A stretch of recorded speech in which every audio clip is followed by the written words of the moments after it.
नमस्कार दोस्तों, आज मैं आपको भारत के बहुत एक ऐतिहासिक मंदिर में लेके आया हूँ।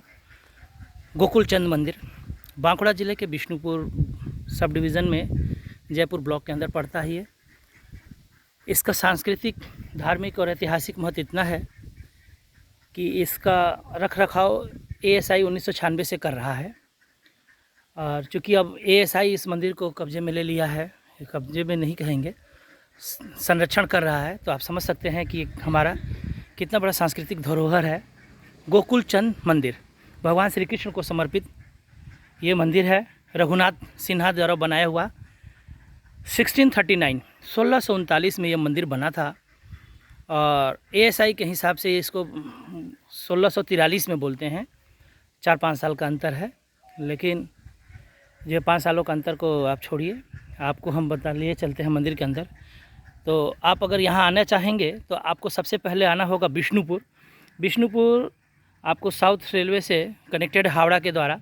तो आप कोई भी गाड़ी पर ट्रेन पकड़ के आप बिष्णुपुर आ सकते हैं। और बिष्णुपुर से आप वाया टैक्सी, वाया ऑटो आप यहाँ पे आ सकते हैं। बिष्णुपुर से यहाँ 23 किलोमीटर पड़ता है ये गोकुल चंद मंदिर गोपाल नगर में। और ये पंचरत्न मंदिरों में से एक है। पंचरत्न मंदिर पश्चिम बंगाल के बिष्णुपुर सब डिवीज़न में पंचरत्न कृष्ण भगवान जी को समर्पित 5 मंदिरें हैं, जिसमें 4 मंदिर तो आपको जो कृष्ण कन्हैया का मंदिर जो है वो बिष्णुपुर में ही है, और एक मंदिर यहाँ पे है गोकुल चंद में। ये मल्ल राजाओं के द्वारा, मल्ल राजाओं आप इतिहास में पढ़े होंगे, बालू पत्थर के द्वारा निर्मित है ये, और बहुत ही इम्पोर्टेंस है।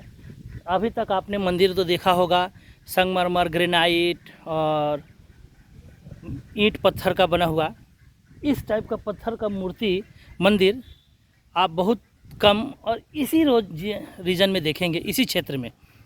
बांकुड़ा के ये जो लाल माटी का जगह है, इसी जगह में इसका मैं बता रहा हूँ यूनिकनेस है, एकदम बिल्कुल अद्भुत है। आप अगर कहेंगे कि क्या है क्या नहीं है यार, क्यों इम्पोर्टेंस है, तो मैं यही बता रहा हूँ कि आपने संगमरमर का देखा है, बहुत तरह के लाल पत्थरों का देखा है, और बहुत सुंदर सुंदर पत्थरों का देखा होगा। लेकिन ये जो बाली पत्थर है, जो कि समय के साथ बहुत पुराना, ये छेद होता जाता है बारिश वगैरह के कारण, घर्षण के कारण, तो ये एकदम अनोखा है। और बाकी आपको अभी दिखाता हूँ मैं, जैसा कि ये मंदिर जो है, अब पूजा पाठ इस मंदिर में बंद हो चुका है, एएसआई ने ले लिया है। फिर भी होली के समय रासलीला चलता है जब, तो 5 दिनों के लिए यहाँ कृष्ण भगवान जी, मेन मंदिर जो है बिष्णुपुर में, जो कृष्ण भगवान जी का यहाँ लाया जाता है। वहाँ से सोने का निर्मित मंदिर है, 2.9 सोने की निर्मित 2.9 kg का शायद कृष्ण भगवान का जो मूर्ति है, वो बिष्णुपुर में ही मंदिर में स्थापित कर दिया गया है। तो यहाँ 5 दिनों के लिए सिर्फ रासलीला के समय आते हैं। और जब आते हैं यहाँ पे रास बहुत उत्साह के साथ, भक्ति के साथ मनाया जाता है। श्री कृष्ण भगवान का रास पूजा होता है होली के समय। हमारे आप पश्चिम बंगाल के कुछ क्षेत्रों में, जैसे नवद्वीप धाम, बिष्णुपुर और फुलिया, शांतिपुर एरिया में जो क्षेत्र में रासलीला बहुत ही ज़बरदस्त होता है, उसका भी आप आनंद लीजिएगा जब हम दिखाएंगे। तो चलिए मेन मंदिर को हम लोग देखते हैं। सबसे पहले देखिए, ये मंदिर जो है टोटल 2500 स्क्वायर फुट में है। टोटल 2500 स्क्वायर फुट में 45 स्क्वायर फीट का मंदिर का स्क्वायर बेस है। स्क्वायर बेस का मतलब आप समझ सकते हैं जो, और ये मंदिर का चारों तरफ से घिरा हुआ है। देखिए मैं आपको दिखा रहा हूँ, ये मुख्य द्वार यही है, और यहाँ पे देखिए एएसआई का बोर्ड भी लगा है।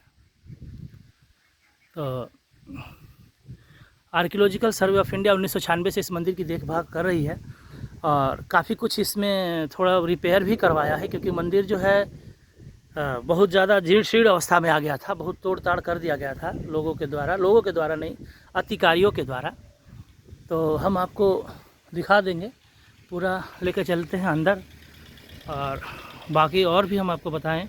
इससे पहले देखिए इसका जो डिज़ाइंस है, आप ये देखिए मुख्य द्वार है, और चूँकि यहाँ पूजा पाठ बंद हो चुका है, और आप ये सब देखिए, ये बोला मैंने जैसे कि ये पत्थर, इस पत्थर को हमारे बहुत से भाई लोग नहीं देखे होंगे। ये पत्थर आपको जो छोटा नागपुर एरिया जो है, क्षमा चाहिए, संथाल एरिया जो है, संथाल परगना वगैरह एरिया जो है, दक्षिण जैसे झारखंड का और पश्चिम बंगाल का दक्षिण भाग इधर ही मिलता है, और उड़ीसा के कुछ भागों में ये पत्थर मिलता है।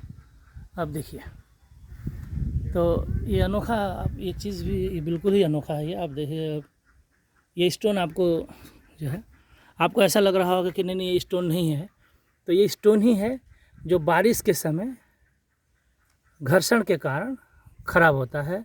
और चूँकि मंदिर जो है, बहुत सारे लोग कहते हैं कि 14वीं शताब्दी का मंदिर है, लेकिन कहीं हमने उसका प्रूफ नहीं देखा। बहुत से लोग बोलते हैं कि 14वीं शताब्दी का मंदिर है जो, लेकिन हमने जो पढ़ा है, जो जाना है, उसके हिसाब से कि रघुनाथ सिन्हा ने, मल्ल राजा, 1639 में इसको बनवाया था। तो हम मंदिर में प्रवेश कर रहे हैं, और ये देखिए, ये गोकुल चंद्र मंदिर के बारे में देखिए आप।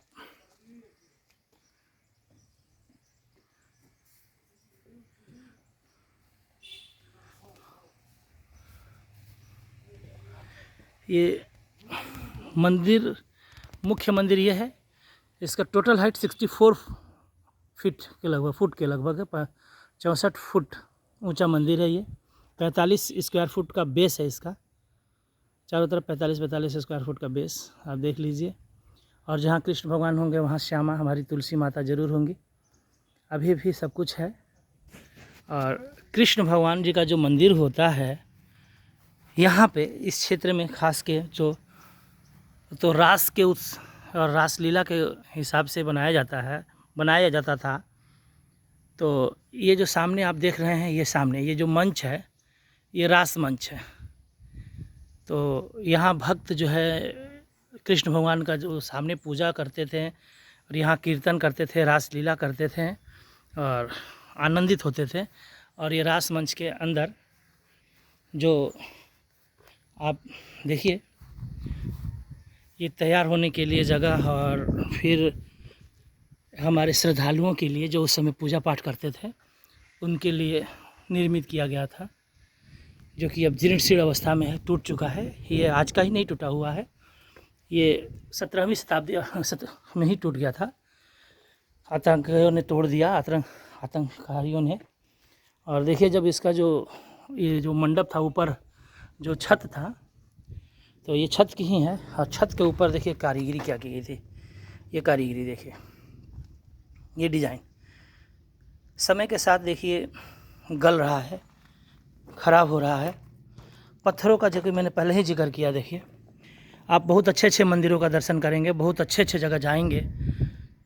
तो मैं आपको अच्छे जगह तो नहीं लाया, आपको महत्वपूर्ण जगह लाया हूँ मैं। ये हमारी सांस्कृतिक विरासत है कि किस तरह से हमारे हिंदुओं ने और हिंदू मंदिरों को तोड़ा गया, तोड़ने के बाद ख़राब किया गया, फिर बाद में इसको हम लोग कैसे बचा के रखे, और ASI ने इसको कैसे संभाला और अब इसको रिनोवेट कर दिया। ये मुख्य मंदिर है श्री कृष्ण भगवान जी का। और जैसा कि मैंने पहले बताया कि हमारे जो मंदिरों में श्री कृष्ण भगवान जी का वास होता है, विष्णुपुर का ये क्षेत्र, नाम से ही विष्णुपुर, मुख्य उद्देश्य श्री कृष्ण भगवान का समर्पण, डिवोशन और उनके प्रति रास। हम हरि को भजते हैं कई रूपों में, कोई लड्डू गोपाल के रूप में पूज रहा है बेटा समझ के, कोई सुदामा की तरह सखा समझ के मित्र की तरह पूज रहा है, कोई जगत पालक तो मित्र केशव, तो कोई अर्जुन की तरह दोस्त बनना चाहता है। और भाव जो भी हो, श्री कृष्ण भगवान कहते हैं हमको, आप हमसे प्रेम से मिलिए, आपका प्रेम से हम प्रभाव हैं। और सभी रसों में प्रेम है, चाहे जो कहिए, मातृ भाव, मित्र भाव, सखा भाव, पुत्र भाव, बंधुत्व भाव, भाव का अभाव नहीं होना चाहिए। हमारे भगवान सबकी सुनते हैं। मंदिर का देखिएगा अगर तो मेन गेट बंद रहता है, क्योंकि मंदिर का जो गर्भ स्थल है यहाँ से भगवान जी को हटा के श्री कृष्ण भगवान जी को विष्णुपुर के श्यामा मंदिर में रखा हुआ है, श्याम सुंदर मंदिर में। और चूँकि अब यहाँ पर पूजा पाठ बंद हो चुका है, एसआई ने लिया हुआ है। हम आपको करीब भी दिखाएंगे मंदिर के करीब। यहाँ आप मंदिर पे देखेंगे, मंदिर के दीवारों पे जो उत्कृष्ट कारीगरी तो की गई है, और महाभारत कालीन जो रचनाएं हैं आपको दिखेंगी, किस तरह से रामायण और महाभारत के घटनाओं को वर्णित किया गया है पत्थर के ऊपर। तो हम आपको नज़दीक ले जाके भी दिखाएंगे। तो आप देख सकते हैं श्री कृष्ण भगवान गोपियों के साथ रास करते हुए मंदिर के ऊपर बनाया हुआ है। सब लेके चलेंगे हम आपको।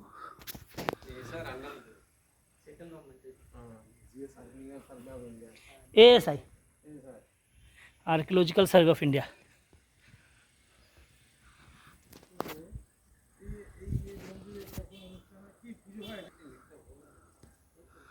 तो आइए हम मंदिर के पास आ चुके हैं और दिखाते हैं। जैसे कि देखिए दीवारों पे, ये देखिए हमारे पवन पुत्र हनुमान जी। मैंने बोला जैसा कि मंदिर के दीवारों पे आप देखिएगा ध्यान से, तो रामायण एवं महाभारत के घटनाओं को उत्कीर्णित किया गया है। और कला देखिए उस समय क्या रही होगी, बलुआ के पत्थर के ऊपर कितना सुंदर किया हुआ है। आप देख सकते हैं।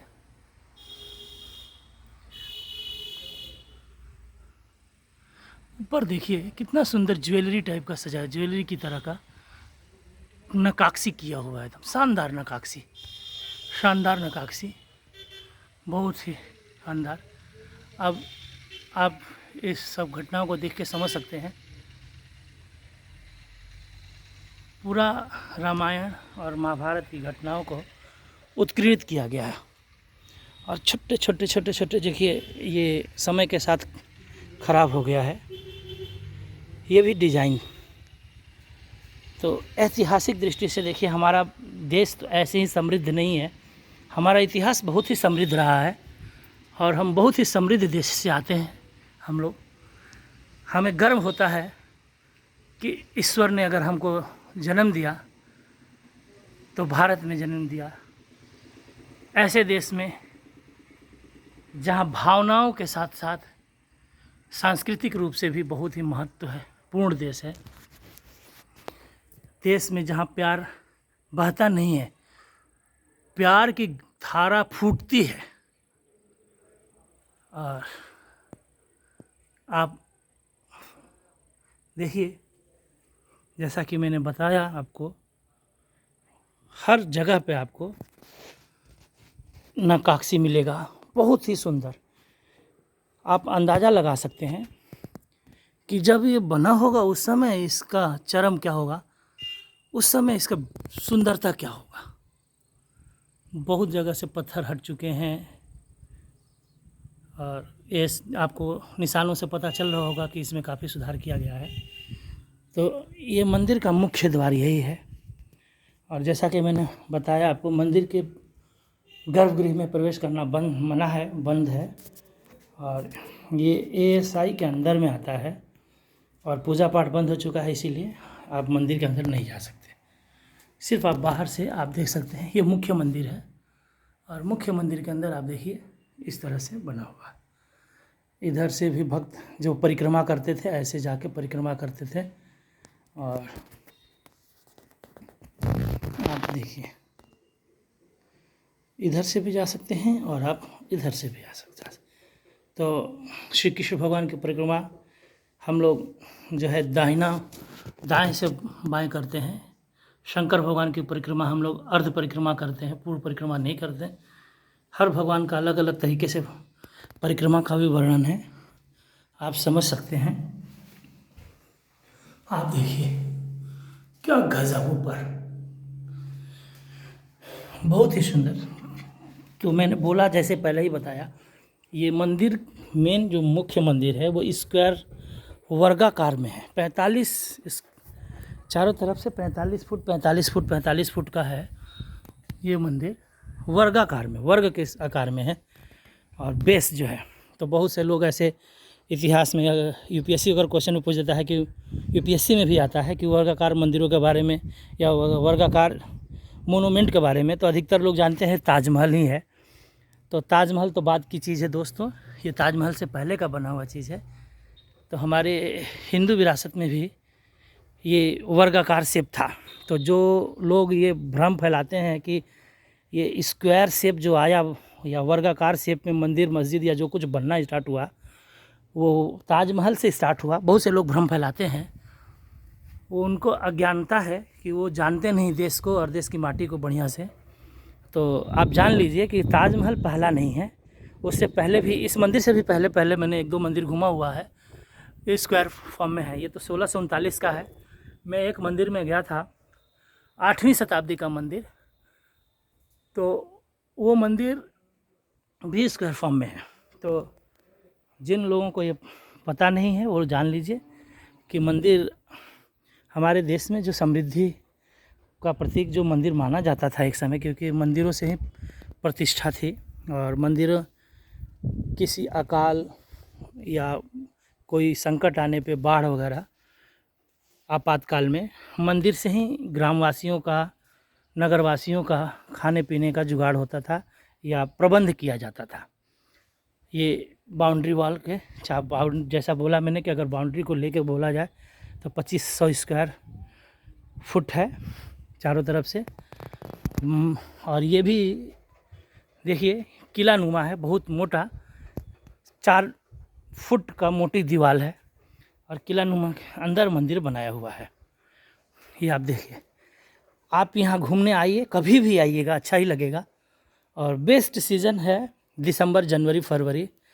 और अगर यहाँ आना चाहते हैं तो होटल पहले बुक करा लीजिएगा, क्योंकि बहुत रश रहता है, बहुत भीड़ रहता है।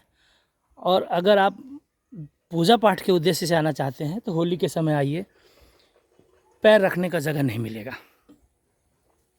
रास देखना चाहिएगा, होली के समय रास भी जम के होता है और आनंद लीजिएगा रास का। यहाँ का रास और शांतिपुर का रास, दोनों रासों में अंतर है, लेकिन ज़बरदस्त रास होता है, बहुत बढ़िया रास पूजा होता है। तो मैं अपने ब्लॉग को समाप्त करूं। देखिए ये रास मंच है और पीछे हमारा मुख्य मंदिर है और मैं भगवान श्री कृष्ण के समर्पित इस गोकुल चंद्र मंदिर में के समक्ष आप सभी लोग का अभिनंदन करता हूं। मंदिर को देखिएगा और जो आना चाहें उनको फिर से बता देता हूं, ये मंदिर बांकुड़ा ज़िला, पश्चिम बंगाल के बांकुड़ा ज़िला में विष्णुपुर सब डिवीज़न में पड़ता है। विष्णुपुर सब डिवीज़न से आपको 19 से 21 किलोमीटर दूर है ये। ट्रेन से भी आप आ सकते हैं, ट्रेन का सामने ही है स्टेशन, गोपाल नगर रेलवे स्टेशन एकदम सामने है, लेकिन बहुत कम ट्रेन चलती है, फ्रीक्वेंसी बहुत कम है। ये लास्ट स्टेशन है, विष्णुपुर से जो ट्रेन आती है उसका लास्ट स्टेशन, इसके बाद आगे ट्रेन नहीं जाती है। तो इसलिए मैंने कहा टैक्सी या ऑटो में आना बेहतर होता है। और अगर आप फिट फाट है तो बस में भी आ सकते हैं, बस में इधर बहुत भीड़ होता है। Jaipur block, Vishnupur sub division में जयपुर ब्लॉक। मंदिर बहुत ही सुंदर है और जैसा कि इतिहास से भरा हुआ हमारा देश, महत्वपूर्ण देश। मिलते हैं अगले ब्लॉक में, तब तक हरे कृष्ण और श्री कृष्ण भगवान को समर्पित इस मंदिर के साथ जय श्री राधे। आप स्वस्थ रहिए, मस्त रहिए। ब्लॉग अच्छा लगेगा तो अपना आशीर्वाद दीजिएगा और हरे कृष्ण।